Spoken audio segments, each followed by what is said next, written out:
नमस्ते दोस्तों। आज की कहानी कुछ ऐसी है जो आपको शुरू से लेकर अंत तक बांधे रखेगी। यह एक चालाक लोमड़ी की कहानी है जो अपने स्वार्थ के लिए दूसरों का इस्तेमाल करती है। लेकिन क्या चालाकी और स्वार्थ से हमेशा जीत मिलती है? क्या ऐसा हो सकता है कि बिना दया और सहानुभूति के कोई भी सफल हो सके? चलिए जानते हैं इस कहानी में, जहां चालाक लोमड़ी को पता चलता है कि दया के बिना चालाकी उसे अंततः विनाश की ओर ले जाती है। यह कहानी बच्चों के साथ साथ बड़ों को भी सोचने पर मजबूर कर देगी। तो आइए सुनते हैं चालाकी बिना करुणा के विनाश की ओर ले जाती है। बहुत समय पहले भारत के एक हरे भरे जंगल में चतुरा नाम की एक लोमड़ी रहती थी। नाम के अनुसार चतुरा बेहद चालाक थी और पूरे जंगल में उसकी चतुराई की चर्चा थी। लेकिन उसकी चतुराई के साथ साथ उसका दिल उतना ही कठोर था। चतुरा को दूसरों की परवाह नहीं थी। उसका एकमात्र लक्ष्य था अपनी इच्छाओं को पूरा करना, चाहे इसके लिए किसी का भी नुकसान क्यों न करना पड़े। एक दिन जंगल में भीषण सूखा पड़ा। नदियां सूख गईं, तालाबों में पानी खत्म हो गया और सभी जानवर प्यास और भूख से तड़प रहे थे। खाना पानी बहुत कम था और जो थोड़ा बहुत मिलता जानवर उसे आपस में बांट लेते थे। लेकिन चतुरा के मन में कुछ और ही चल रहा था।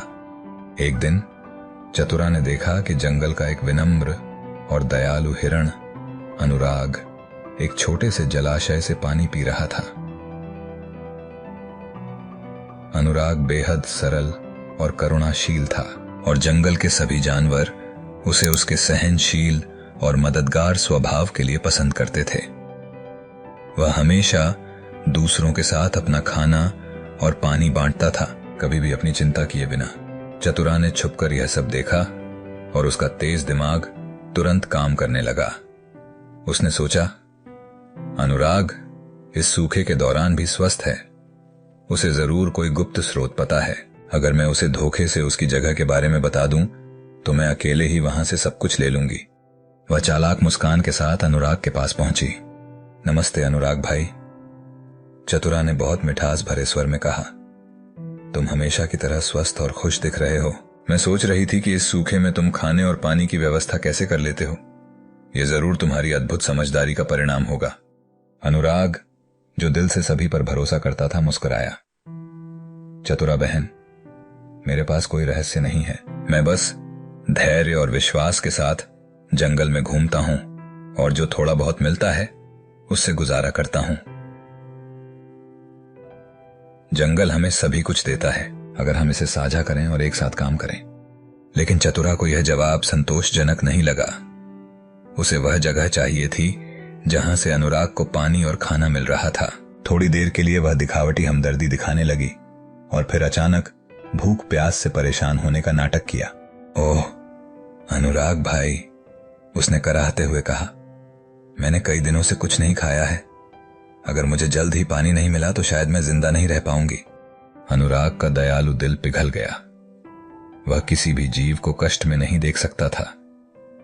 बिना कोई संकोच किए उसने कहा, चतुरा, मैं तुम्हें एक गुप्त जगह पर ले चलूंगा जहां मैंने एक छोटा सा झरना और कुछ हरी घास पाई है।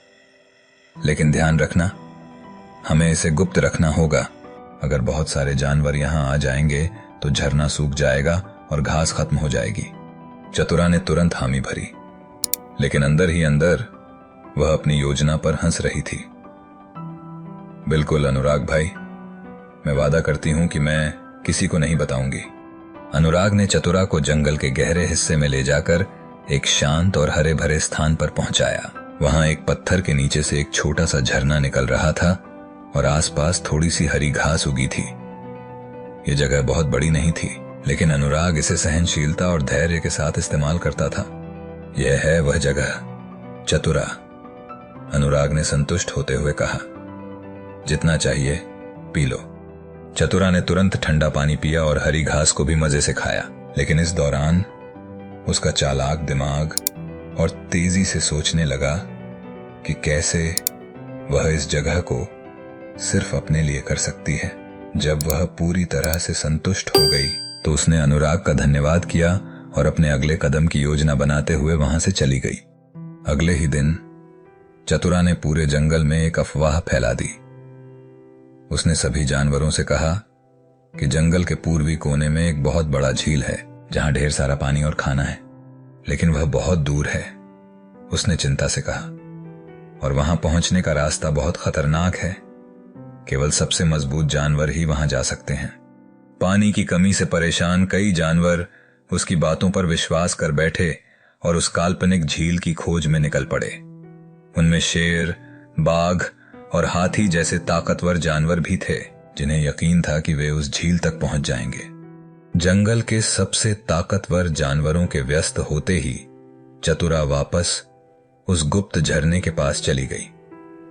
अब उसके पास वहां जाने के लिए कोई प्रतिस्पर्धा नहीं थी। उसने मन ही मन सोचा, अब केवल मैं ही इस सूखे में बचूंगी। बाकी सब उस झूठी झील की तलाश में भटकते रहेंगे। दिन बीतते गए और चतुरा अपनी चोरी की गई संपत्ति का आनंद लेती रही। वह मोटी और स्वस्थ हो गई, जबकि बाकी जानवर भूख और प्यास से तड़पते रहे। उसे लगने लगा कि वह सबसे शक्तिशाली बन गई है, लेकिन चतुरा यह भूल गई थी कि उसकी चालाकी और लालच को जंगल के कुछ जानवरों ने ध्यान से देखा था। एक दिन एक बुद्धिमान बूढ़ा उल्लू, जिसका नाम विदुर था, चुपचाप सब देखता रहा। वह अनुराग के पास आया और कहा, अनुराग, मैंने चतुरा की सच्चाई देखी है। उसी ने हमारे दोस्तों को झूठे रास्ते पर भेजा और अब वह अकेले ही वह पानी और खाना हड़प रही है जो तुमने उसे दिखाया था। अनुराग अविश्वास से भर गया। मैंने उस पर भरोसा किया था, उसने निराश होकर कहा। वह ऐसा कैसे कर सकती है? विदुर ने दुख से सिर हिलाया। चालाकी बिना करुणा के। अनुराग एक बिना जड़ वाला पेड़ है। वह चाहे जितना ऊंचा हो जाए, एक दिन गिर ही जाता है। अनुराग का दिल उन जानवरों के लिए भर आया जो अब भी चतुरा के धोखे के कारण कष्ट झेल रहे थे। वह जानता था कि उसे कुछ करना होगा, लेकिन वह किसी को नुकसान नहीं पहुंचाना चाहता था, यहां तक कि उस लोमड़ी को भी जिसने उसे धोखा दिया था। उस शाम अनुराग ने जंगल के बचे हुए जानवरों को इकट्ठा किया और उन्हें सच्चाई बताई। सभी ने मिलकर एक योजना बनाई ताकि जंगल का संतुलन वापस लाया जा सके और चतुरा को एक सीख दी जा सके।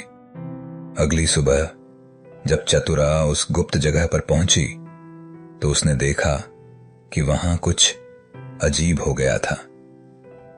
झरना सूख चुका था और घास मुरझा चुकी थी। वह घबरा गई, आखिर ये सब कैसे हो सकता है? तभी विदुर एक पेड़ की शाखा से उड़कर नीचे आया और बोला, चतुरा, तुम्हारी चालाकी ने तुम्हें इस हालत में पहुंचाया है। जंगल केवल उन्हीं को देता है जो इसका सम्मान करते हैं। तुमने जो साझा करना चाहिए था उसे हड़पने की कोशिश की। अब जंगल ने वह सब तुमसे छीन लिया है। चतुरा के शरीर में ठंडा डर समा गया। उसे एहसास हुआ कि उसके लालच और धोखे ने न केवल उसे उसके साथी जानवरों से दूर कर दिया, बल्कि उसकी अपनी सुरक्षा भी खतरे में डाल दी थी। हताश होकर वह अनुराग के पास माफी मांगने के लिए गई। अनुराग भाई, उसने गिड़गिड़ाते हुए कहा, मुझसे गलती हो गई, कृपया मेरी मदद करो, मैं भूखी और प्यास से मर रही हूं। अनुराग ने उसे उदासी भरी नजरों से देखा। चतुरा, तुमने केवल अपने बारे में सोचा। अपनी चालाकी से तुमने दूसरों को चोट पहुंचाई, लेकिन बिना दया के चालाकी का कोई महत्व नहीं होता। अब मैं तुम्हारी मदद नहीं कर सकता, तुम्हें अपनी राह खुद ढूंढनी होगी।